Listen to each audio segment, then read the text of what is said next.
Assalamualaikum warahmatullahi wabarakatuh. Kaum muslimin dan muslimat yang berbahagia di mana saja berada yang saya hormati, alhamdulillah selamat berjumpa kembali dengan kami di Rofik Channel. Tolong subscribe, share, dan follow serta like. Anda termasuk orang yang baik. Kaum muslimin dan muslimat yang berbahagia, langsung saja ke pokok masalahnya adalah mendoakan kepada kedua orang tua 5 kali dalam sehari. Ya, doakan kepada kedua orang tua 5 kali sehari, tiap-tiap habis sholat fardu. Didoakan kedua orang tuanya.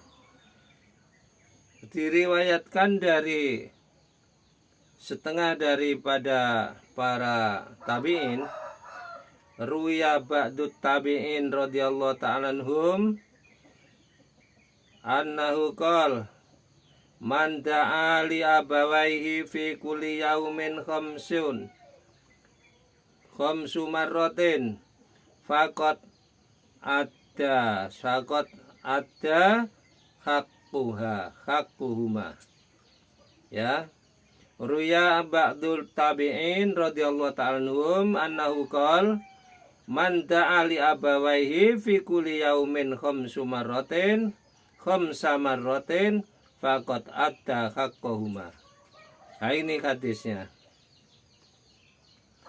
Diriwayatkan dari sebagian dari tabi'in berkata, barang siapa yang mendoakan kedua orang tuanya, ya, kedua orang tuanya dalam sehari 5 kali, itu akan sudah memenuhi haknya keduanya, memenuhi hak keduanya. Jadi anak yang mendoakan ibu bapaknya sehari 5 kali, itu berarti anak itu sudah menetapi hak keduanya. Jadi enggak salah lagi sebagai anak mendoakan kedua orang tuanya agar orang tuanya selamat dari adab-adab Allah, siksa-siksa Allah. Itu luar biasa anak mau mendoakan seperti itu. Karena anak itu memang ya haknya memang mendoakan kedua orang tua. Masa orang tuanya sudah meninggal nggak didoakan, orang tuanya masih hidup dibiarkan. Jadi kalau masih hidup dicukupi kehidupannya.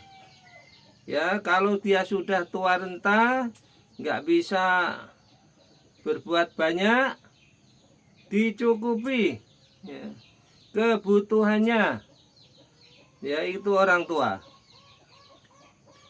Kalau orang tuanya sudah tiada, siapa lagi yang mendoakan kecuali anaknya? Anaknya berdoa, anaknya berbuat baik di dalam dunia ini, tetap orang tuanya masih ikut baik. Tapi kalau anaknya di dunia ini tidak berbuat baik, maksiat umpamanya, itu orang tuanya ikut kena getahnya. Nah, itu jangan main-main orang tua itu. Hidup bisa enak, bisa juga nggak enak. Kalau anaknya maksiat, ikut digebuki ya bapaknya dan ibunya. Tapi kalau anaknya takwa kepada Allah Subhanahu wa ta'ala, ikut dipuji oleh Allah Subhanahu wa ta'ala, itu kedua orang tua. Makanya kalau jadi anak, jadilah anak yang soleh atau solehah, ya. Dan juga anaknya nanti didik sama anaknya ya sebegitu, supaya jadi anak yang soleh atau solehah. Karena orang yang soleh dan solehah pasti baik, ya. Dia punya uang, mikirkan ayahnya di dalam kubur. Dia punya uang sedikit, mikirkan ibunya di dalam kubur. Ya, dia punya uang sedikit, mikir bapaknya bagaimana kehidupannya di dusun lain atau di kota lain. Itu anaknya punya uang sedikit, mikir bapaknya, bagaimana bapak, bagaimana ya, itu jadi mikirkan situasi orang tuanya, baik orang tuanya masih hidup atau orang tuanya sudah meninggal. Ya doakan, Allahumma gfirli dunubi wali walidayya warhamhuma kama robbayani shaghira. Nah, itu. Ya Allah, ampuni orang tuaku. Berbuat baiklah kepada orang tuaku ya Allah, sebagaimana orang tuaku berbuat baik kepadaku ketika aku masih kecil dulu. Nah, itu doanya orang tua. Kalau ada apa-apa ya dikasih uang, dikasih makanan, dikasih beras, dikasih sembako dan lain sebagainya. Dicukupi kebutuhannya, apa yang dibutuhkan dicukupi. Itu anak terhadap orang tua. Tapi kalau sudah meninggal, dilihat tiap minggu malam Jumat, hari Jumat, kan, diziarahi. Kagak bisa ke sana, dibacakan dari masjid, bacakan dari rumah, khususon kepada orang tua saya, kedua orang tua saya.